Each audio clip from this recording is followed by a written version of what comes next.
Imagina esto. Un ejército entero de samuráis desaparece en una sola batalla. 40.000 guerreros entrenados desde la infancia. Maestros de la espada. Hombres que jamás retrocedían. Una fuerza militar considerada imparable. Borrada casi por completo. Y hasta hoy, los historiadores siguen discutiendo cómo demonios pudo ocurrir algo así. Pero antes de entrar en la batalla que cambió el mapa de Japón, tenemos que retroceder. Porque esta historia no empieza con una emboscada. Empieza con una guerra civil interminable, con alianzas frágiles, traiciones silenciosas y un país dividido en docenas de clanes que competían por el poder absoluto. Nos situamos en el siglo XV. Japón está en llamas. Los daimios, los señores de la guerra, se disputan cada palmo de territorio. Cada clan construye fortalezas, recluta soldados y prepara estrategias desesperadas. Y entre todos estos clanes, uno destaca por encima del resto. Un clan con fama de feroz, disciplinado y brutalmente eficiente.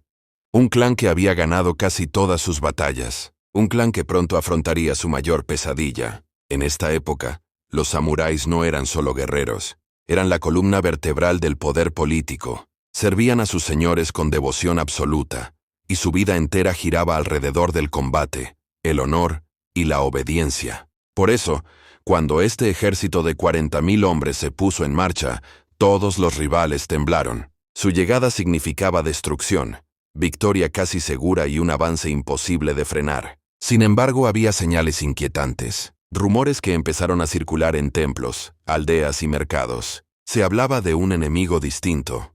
Un enemigo que no luchaba como los clanes tradicionales, que no seguía las reglas del campo de batalla, que no respetaba los códigos del honor, un enemigo que golpeaba desde la oscuridad, que aparecía y desaparecía sin dejar rastro. Y lo más extraño, parecía conocer cada movimiento del ejército samurái antes incluso de que se produjera. Cuando el clan decidió avanzar hacia el territorio enemigo, muchos veteranos empezaron a sentir algo que hacía años no sentían. Miedo. Los exploradores regresaban con historias contradictorias. Algunos decían que habían visto fuerzas enormes. Otros aseguraban que no había nadie. Otros regresaban con heridas que no sabían explicar. Y hubo un grupo que directamente no regresó. Pero el daimyo no podía detener la marcha. Demostrar debilidad significaba perder aliados, prestigio y poder. Así que ordenó avanzar. Y este fue el primer error. Uno de los errores que acabarían costando 40.000 vidas. En esta primera parte solo hemos abierto la puerta. A partir de ahora, cada paso que dé este ejército los llevará más cerca del desastre. Más cerca de descubrir a ese enemigo invisible. Más cerca de la tragedia que nadie pudo prever. Y cuando ese momento llegue, ya no habrá marcha atrás. El ejército samurái avanzaba en formación perfecta. 40.000 hombres moviéndose como una sola criatura. La disciplina era tan estricta que incluso los campesinos que observaban desde los campos quedaban impresionados. Pero, detrás de esa imagen poderosa, algo empezaba a resquebrajarse. Los oficiales notaron primero el silencio, un silencio extraño, antinatural, que se hacía más pesado a cada kilómetro. Normalmente en una marcha así, se escuchaban pájaros, insectos, aldeanos, perros. Pero aquí no había nada, ni un sonido. Como si la zona hubiera sido abandonada de golpe. Los exploradores enviados durante la noche regresaban inquietos. No encontraban rastros del enemigo. No había campamentos, ni huellas de caballos, ni restos de hogueras. Era como si un ejército invisible los rodeara sin dejar señales. Aún así el daimyo insistió. «Avanzad». Y sus generales obedecieron, pero no sabían que el terreno al que se dirigían era perfecto para una emboscada. Un valle estrecho, rodeado por laderas rocosas, cubierto por un bosque denso que oscurecía incluso a mediodía. Un lugar donde un enemigo paciente podía observar cada movimiento sin ser visto. En el segundo día de marcha ocurrió el primer incidente. Un grupo de 20 samuráis que custodiaban el flanco derecho se retrasó. Cuando fueron a buscarlos, solo encontraron sus cascos en el suelo, perfectamente alineados, como si alguien los hubiera colocado allí a propósito. No había cuerpos, no había sangre, simplemente habían desaparecido. Los oficiales intentaron tranquilizar a las tropas. Hablaron de una posible deserción, aunque sabían que eso era imposible. Un samurái jamás habría abandonado su puesto. Era preferible morir a manchar su honor. La moral empezó a tambalearse. Esa noche, al caer la oscuridad, el bosque se llenó de luces. pequeños destellos que parecían moverse entre los árboles. Los soldados afirmaban que eran antorchas, otros decían que eran reflejos metálicos, pero ninguno podía explicar por qué se apagaban en cuanto alguien trataba de acercarse. Un capitán veterano aseguró que aquello no era un enemigo común, que nadie podía moverse tan rápido sin dejar rastro, que nadie podía desaparecer y reaparecer de esa manera, y lanzó una advertencia que muchos ignoraron. Si seguimos adelante, no volveremos. Aún así, al amanecer, el ejército continuó. Porque así funcionaban las guerras en Japón.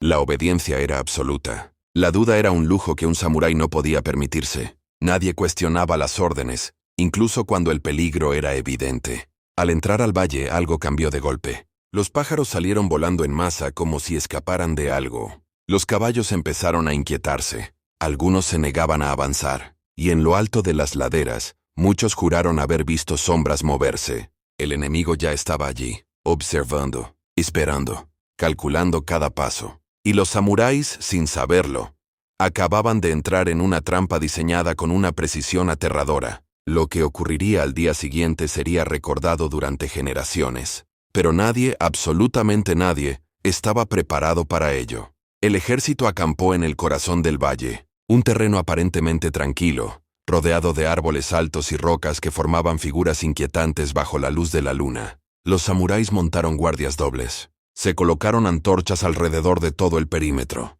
Los oficiales exigieron absoluto silencio. Pero aún así, algo se sentía mal, como si el valle los estuviera observando. En mitad de la noche los primeros sonidos comenzaron. No eran pasos, no eran ramas rompiéndose. Era algo más extraño. Un sonido metálico, rítmico, como una vibración, como si decenas de cuchillas se afilaran al unísono en algún punto del bosque. Los centinelas se tensaron. Un soldado aseguró haber visto un casco moverse solo entre la maleza. Otro dijo que una figura blanca se deslizaba entre los árboles sin tocar el suelo.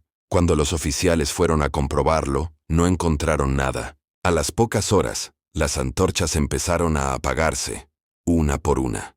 No era el viento, no era humedad. Era algo más preciso, algo deliberado, como si alguien soplara sobre ellas silenciosamente. Para evitar el pánico, el comandante dio una orden firme. Nadie abandone su puesto, nadie hable, nadie desenvaine sin permiso. Pero ya era tarde. La oscuridad se apoderó del campamento, y desde la negrura comenzaron los susurros. No eran voces humanas, eran murmullos, casi como respiraciones profundas que venían desde todas direcciones. Un samurái clavó su lanza en la tierra, presa del terror. Otro comenzó a recitar oraciones, y algunos aseguraron escuchar sus nombres susurrados entre los árboles. Lo más inquietante ocurrió cuando uno de los guardias, un veterano conocido por su sangre fría, gritó de repente. Cuando corrieron hacia él, lo encontraron de rodillas, temblando, señalando al bosque. «Están aquí», balbuceó. Pero no había nadie, y sin embargo todos lo sentían. Una presencia, una energía pesada, una inteligencia que los rodeaba. En ese momento algo cruzó entre las sombras. Una figura rápida, casi imperceptible, que dejó un rastro de hojas en el aire. Los samuráis desenfundaron sus katanas de inmediato, formando una muralla humana perfecta. Pero lo que estaban a punto de enfrentar no se detenía con disciplina, ni con entrenamiento, ni con valentía. A lo lejos luces comenzaron a aparecer entre los árboles, decenas de puntos rojos brillando como brasas vivientes. Los soldados pensaron primero que eran antorchas enemigas, pero no eran antorchas, eran ojos, decenas, quizás cientos, mirándolos desde la oscuridad. El comandante sintió por primera vez algo que jamás había sentido en su vida. Miedo.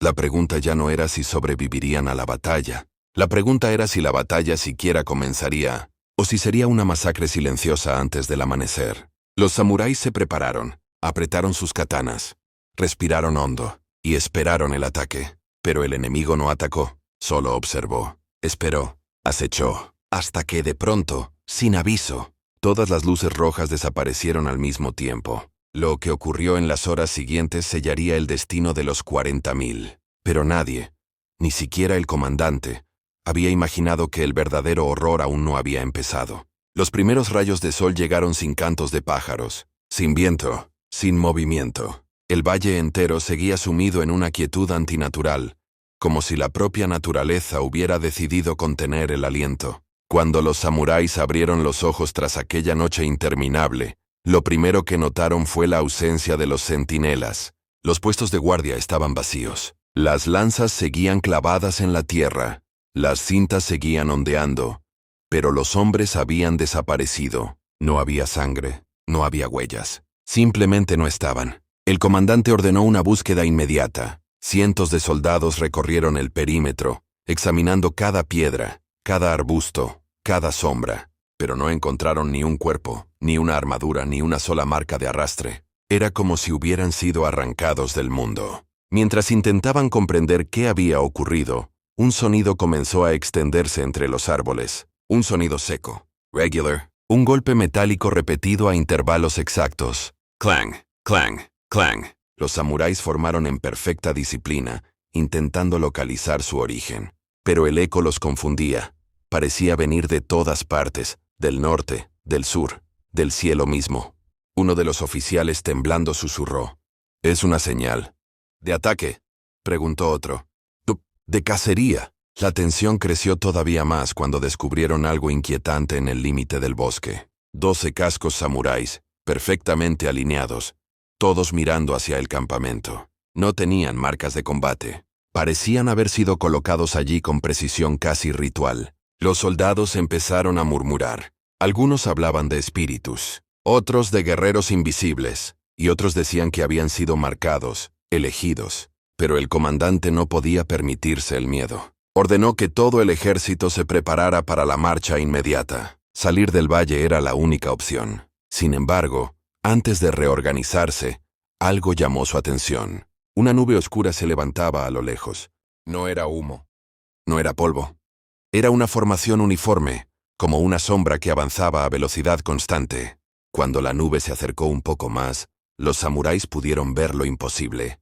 Apariciones humanas moviéndose en filas perfectas, sin romper la formación, sin emitir un solo sonido. Eran siluetas negras, irreconocibles, como si hubieran sido talladas en sombra pura. Avanzaban lentamente, pero cada segundo estaban más cerca. Algunos soldados comenzaron a retroceder, otros a rezar, otros clavaron los pies en la tierra y se prepararon para morir con honor. El comandante gritó: «¡Nadie se mueva, que nadie No pudo terminar la frase. La sombra se detuvo. Todo quedó estático. Y entonces, una sola silueta dio un paso al frente. No rugió. No levantó arma. No atacó. Solo se giró ligeramente.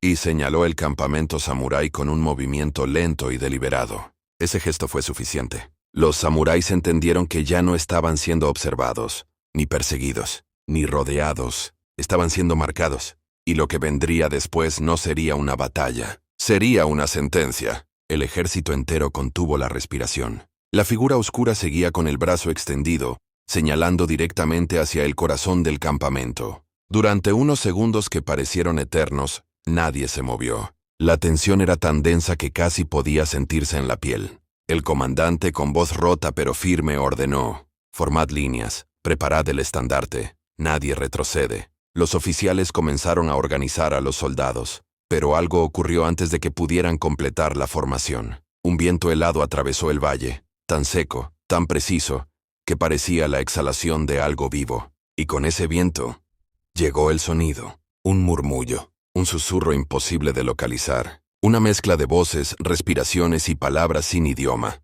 Un sonido que no provenía del bosque, ni del cielo ni del suelo, provenía de todas partes a la vez. Los samuráis se tensaron. Algunos aferraron sus katanas con tanta fuerza que los nudillos se les volvieron blancos. El comandante dio 3 pasos al frente, intentando comprender el origen de aquel murmullo. Pero entonces ocurrió algo peor. La sombra que había señalado al campamento cayó de rodillas y comenzó a deshacerse.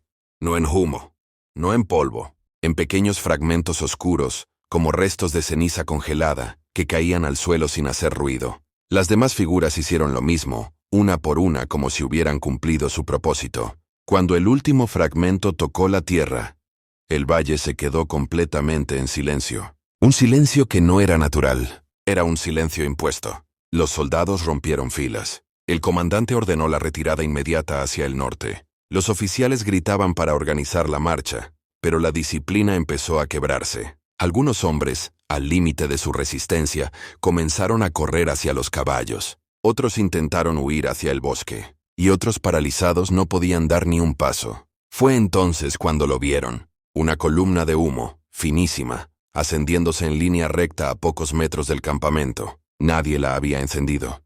No había fuego, no había antorchas. Pero el humo seguía subiendo, directo, perfecto. Los samuráis se acercaron con cautela. El comandante se abrió paso entre los soldados, empujando a todos los que se interponían. Y lo que encontraron en el centro de aquella columna los dejó sin respiración. Allí, en mitad del claro, alguien había marcado un símbolo en la tierra. Un ideograma antiguo, tan viejo que ni los soldados más instruidos fueron capaces de reconocerlo. Estaba dibujado con precisión matemática, como si hubiera sido grabado desde arriba, o por manos que no temblaban. El humo emanaba desde el centro del dibujo, como si la tierra misma estuviera exhalando. Nadie sabía qué significaba. Nadie sabía quién lo había hecho, pero todos lo sintieron. Era una advertencia. Y entonces, desde el otro extremo del valle, un sonido retumbó con una fuerza que hizo vibrar el suelo. Un grito. No humano. No animal. Un sonido profundo, gutural, como si 1000 gargantas hubieran rugido a la vez desde las entrañas de la tierra. Los samuráis se giraron hacia el origen, y allí, entre los árboles, empezaron a aparecer figuras. No sombras esta vez, figuras reales, visibles. Hombres, decenas, cientos, todos avanzando lentamente, con armaduras desconocidas y lanzas largas como postes. Sus rostros estaban cubiertos, sus movimientos eran perfectos. Los samuráis entendieron que la verdadera amenaza no era lo que vieron durante la noche. Eso había sido solo un aviso. Lo que avanzaba en ese momento era el ejército que decidiría su destino. Los samuráis formaron una muralla perfecta, tensos, inmóviles, observando cómo aquel ejército desconocido se abría paso entre los árboles. Cuando las figuras salieron completamente a la luz, pudieron ver sus armaduras. Placas oscuras, sin emblemas, sin colores, sin identidad. Parecían guerreros creados para una sola función: destruir. Avanzaban en silencio absoluto. Ni un grito, ni un tambor, ni un paso fuera de lugar. Lo que más perturbó a los samuráis fue su número. Al principio parecían decenas, luego cientos, y cuando la primera línea se abrió, vieron miles. Pero incluso así, el comandante notó algo extraño. Las filas enemigas no eran suficientes para aniquilar a 40.000 soldados. No eran tantas. Algo no cuadraba. ¿Por qué entonces los centinelas habían desaparecido sin dejar rastro? ¿Qué eran las sombras de la noche? ¿De dónde había salido aquel símbolo marcado en la tierra? Antes de que pudiera responderse, los guerreros enemigos levantaron sus lanzas al mismo tiempo, no como una amenaza, como una señal. Y de pronto todo el valle respondió. Desde detrás de los árboles surgieron nuevas figuras, esta vez moviéndose con rapidez. No eran soldados completos, eran sombras humanas mezcladas con humo, como si no fueran carne real. Las sombras rodearon a los samuráis en segundos, cortando cualquier ruta de escape. Un escalofrío recorrió las filas samuráis. El comandante levantó su katana, respiró hondo y gritó la única orden posible. ¡Cargad! El rugido de los 40.000 sacudió el valle. Miles de armaduras chocando, miles de katanas desenvainadas, miles de hombres avanzando en una ola perfecta de acero y determinación. Pero cuando la primera línea chocó contra el enemigo, ocurrió algo que nadie esperaba. Las sombras se deshicieron al contacto. No ofrecieron resistencia. No sangraron. No cayeron.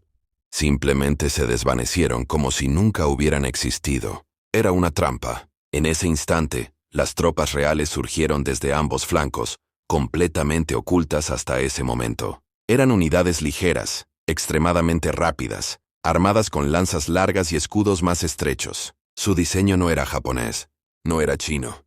No correspondía a ningún ejército conocido por los samuráis. La ofensiva fue quirúrgica. Las lanzas atacaban desde lejos antes de que las katanas pudieran alcanzar. Cada avance samurái chocaba contra una lluvia de proyectiles cortos. La formación de 40.000 se rompió en minutos. La élite del ejército intentó reorganizarse, pero la niebla comenzó a entrar en el valle de manera súbita, gruesa como un muro, cegadora. Los soldados no veían ni a 3 metros. Los oficiales gritaban órdenes que nadie podía oír entre el caos. Cuando la niebla se abrió por fin, parte del ejército había sido dividido. 10.000 hombres estaban aislados a la izquierda, otros 15.000 hacia el sur. El resto quedó atrapado en el centro sin margen de maniobra. El comandante comprendió que ya no era una batalla, era una ejecución estratégica.